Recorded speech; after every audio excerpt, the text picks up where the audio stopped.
Hey folks, at the movies with film, down here in the vaults, reading the only cruddy book they give me to read down here these days.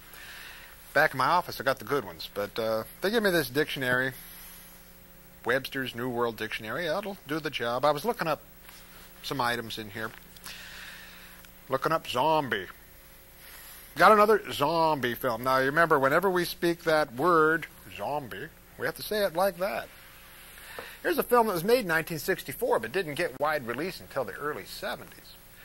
Matter of fact, it didn't get released under the title Zombie when it came out in the early 70s. It was co-billed most famously with a film called I Drink Your Blood. I Drink Your Blood. This film was I Eat Your Skin.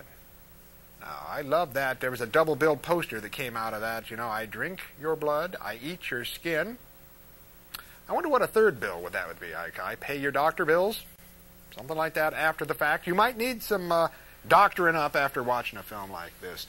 It's a really fun film. Tenney is the director of this film. He wrote it as well. You might know him better for one of those musical horror films, The Horror of Party Beach. He also did a film. I have not seen this film, but it's a great title, Curse of the Living Corpse. Whoa. Living corpse. I mean, it's just like, I can see a person being confused. Living corpse, living corpse, living corpse. I mean, what the heck is going on with that? Now, at least this title, I Eat Your Skin, I know what's going on. There's a directive here. I must eat skin. Or they must eat skin. Who is going to eat skin in this film? Well, nobody really eats any skin in this film. You know?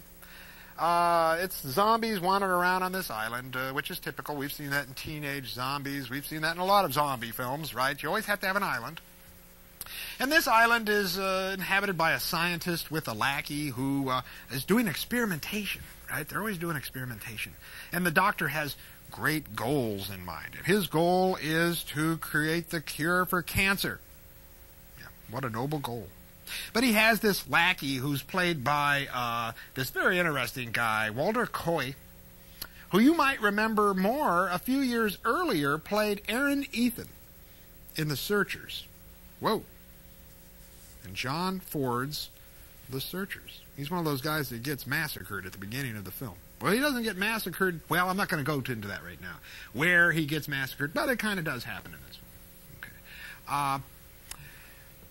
How do we discover these zombies on this island? Well, we have this Tom Harris character, who's this writer.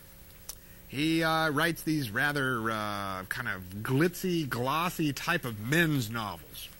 Starts off with this great scene with him on a swimming pool, sort of narrating one of his novels to a bevy of beauties sitting on the side of the pool.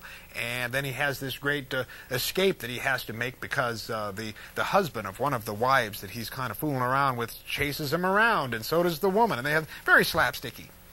And his agent comes to him, rescues him, and takes him off and says that I've got a great book idea for you. We're going to go to this island and sort of dope around and figure out what's going on and write about this doctor. And I've heard that there is this army of zombies on this island. Whoa. Well, that would attract me. I think I'd want to head up into a place like that as well. So Tenney concocts this great plot. Writer going to explore an island with a doctor. Sort of like a Doctor of Island of Dr. Moreau type of stuff. Okay? But they go there purposefully. They land their plane. They've got some problems with their plane. There's a great scene in this film. Whoa. There's a zombie carrying a box of dynamite. And he walks directly into the propeller of the airplane. Whoa! Blows up real good like. Enjoyable. Very enjoyable. Probably the highlight of this movie. The zombies themselves, I've read people's different descriptions of it. I kind of take with the one that looks like they've been covered with sort of a solidified oatmeal substance on their face, and then you paint some eyes on it, and then you poke a couple holes in there. Yeah, sort of like Killers from Space, right? Remember ping pong balls with holes so you can see through them? I think they got some ideas here from Wilder, from that film. Well, gonna enjoy this film. I Eat Your Skin. I actually had fun with this film. I really enjoyed the repartee of the characters, and the zombies, yeah, I can get along with zombies. But I think the characters and the relationships are really the heart of it. This is very much of an intellectual film. One of the more intellectual films that you will find about zombies. Del Tenney. You know something about Del Tenney? A little bit of a trivia for you here. You know where the heck he was born? Mason City, Iowa.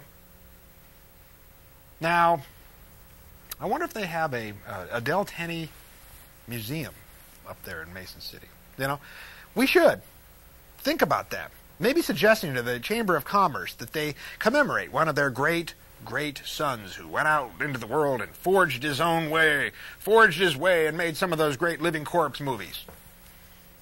You know, they got one for John Wayne and Winterset. They got one for everybody, right? They even got a wrestling museum over there in Newton, right? Why can't we have a Del Tenney museum? Maybe find his home where he was born, you know, his boyhood home, and you know, have a, you know, this was his stove where his mom cooked his oatmeal. Well, it gave him the idea for that film that he was going to make later, that zombie film, I Eat Your Skin. Yeah, keep that in your memory banks, young man. Young man, oatmeal can have a use. Makeup. To be a zombie. And I Eat Your Skin. Del Tenney. I think I'm going to go and write a letter to Mason City. Roll 'em, Smokey.